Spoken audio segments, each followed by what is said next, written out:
For the last couple of decades, skateboarding has been the essential form of street skating.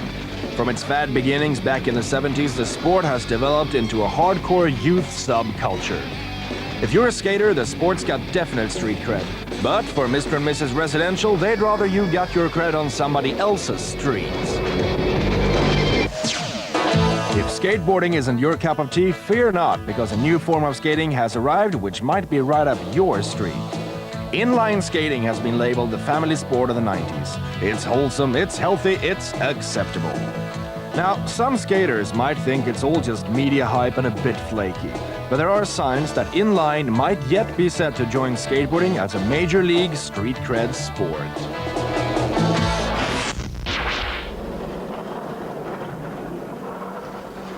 We start out in San Francisco, mean old Frisco, or SF as the natives call it. The streets of SF have always been a hot spot to skate, and since the beginning of time, hill riders have been feeding off speed like adrenaline jockeys. But now there's more to skateboarding, and because SF has so much to offer in terms of skatable terrain, the city has become the spring of all new skateboard creation and wisdom. If something new happens in skateboarding, it happens here first. Street skating is 90% of what's happening. What's happening now is plazas and curbs and spots, parking lots and, basic asphalt wasteland that nobody else has anything to do with except for maybe 9 to 5 when they have to park their car on it. And those are the spots that skaters skate.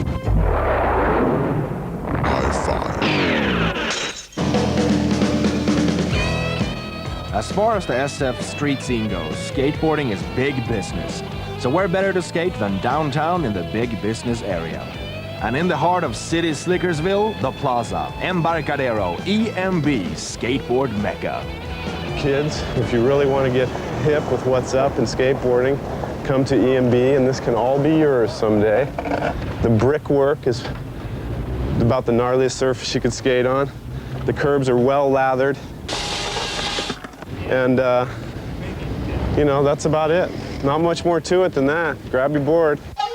Yeah, skaters from around the world come to EMB for a holiday of a lifetime.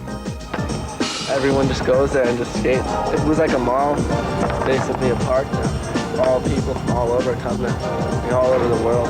People from England are here to skate in Japan. It's pretty cool.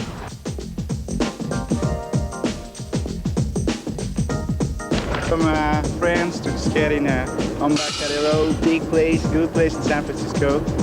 Whew. A lot of good skateboarders, so good, so big everywhere.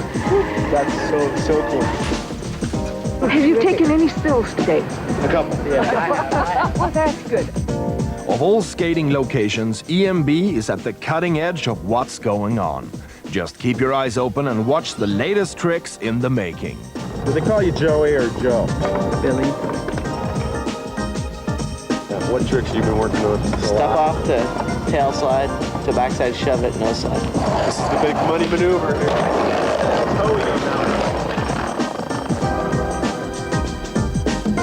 There's 3 stairs all the way around the whole entire place. There's benches, all around this whole place, different sized ones. These ledges right here are pretty squared off up here, and if you look down and around this whole place, they're really round, so that'll pretty much tell you how long this place has been skated. It's got 7 stairs there, it's got a big old drop over there, it's got a big old wall over there, it's just got a lot to offer as far as skating. So it's got everything you want except for a handrail, and if you want that, I suppose you can just go skate elsewhere. There's a handrail down the street. Yeah. Until you get on a skateboard, you'll just never know how hard these tricks are to do. But beware, the road to mastery of trick skating is paved with pain. Ouch!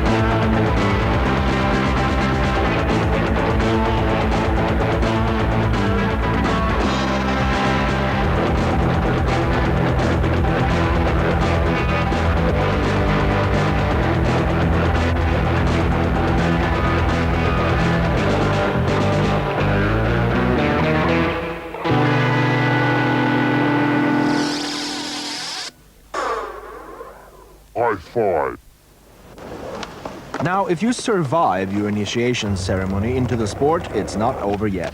More pitfalls await you because one of the downsides to street skating is that you have to share your environment with others. And sometimes these others, well, they're often not quite as into skating as you might be. Signs have gone up around Embarcadero telling the kids that their sport has been outlawed. Skate here and you risk having your board impounded plus a $100 fine to boot.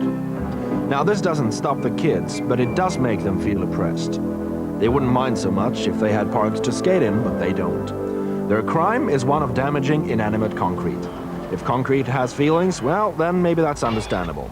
But in a city that's riddled with vice, at least these kids have chosen to spend their time doing something that's creative. Well, I suppose that like any budding Van Gogh, you have to suffer for your art, right?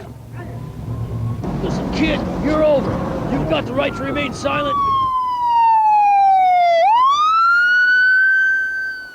It's something that society really wants to just say, it doesn't exist, you know, it's a problem, but, you know, in Canada and in England and in a lot of Europe, the councils build these public parks for kids. In America, you don't have that because there's liability. Everybody's so quick to sue everybody. You have all these lawyers that are greedy.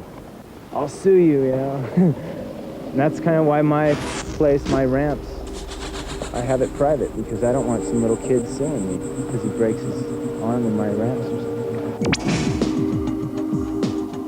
Down in the SF Docklands, amongst packing houses and storage wasteland, lies Studio 43. Bryce Kanight, writer and photographer for the weekly skating bible Thrasher Mag, set the place up to give the kids a break from crunching concrete and a chance to ride some vert ramp.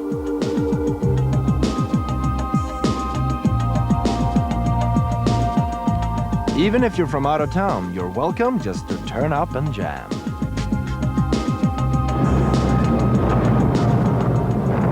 Hey, how's it going? My name's Jake, and I'm going to take you over here to where I work and where I hang out on Friday nights. It's called Studio 43. It's a skateboard facility. It's private. All the kids hang out in the San Francisco Bay Area. It's one of the only ramp places to skate. It's private because of the insurance liability, but it's really a positive thing, and the guys really get into it. It's all about, you know, you against your board and, you know, the ramp, wherever you're gonna ride. Come on in, let's check it out.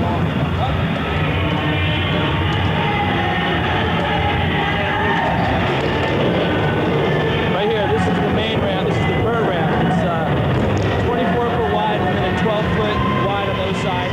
It's got the offset. It's got a 9-foot transition with a 1.5 foot of vertical. The vertical gives the rider the throw off the ramp.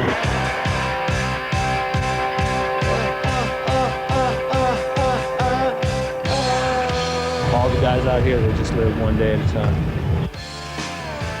It's like freestyle on a 10-foot vert ramp. I mean, that's crazy. Totally off the board, completely. It's incredible. That's really putting it on the line, testing, you know, your own physical limit. That's what skateboarding does. The SF City Boys shred. A lot of these kids, you talk to them and a lot of them draw or they're into photography like myself or they're into music. Skaters are a lot of the ways they are artists. I don't think they get into it, oh, I'm gonna be part of the rebel group.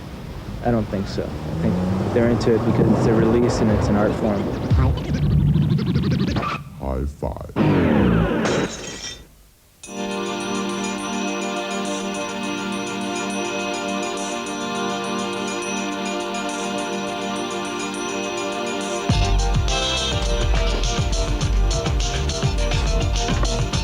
Hi, 5. My name's Noah Peacock, and this is my girlfriend, Diana Peacock. And Angus Peacock right here. My son, the dog.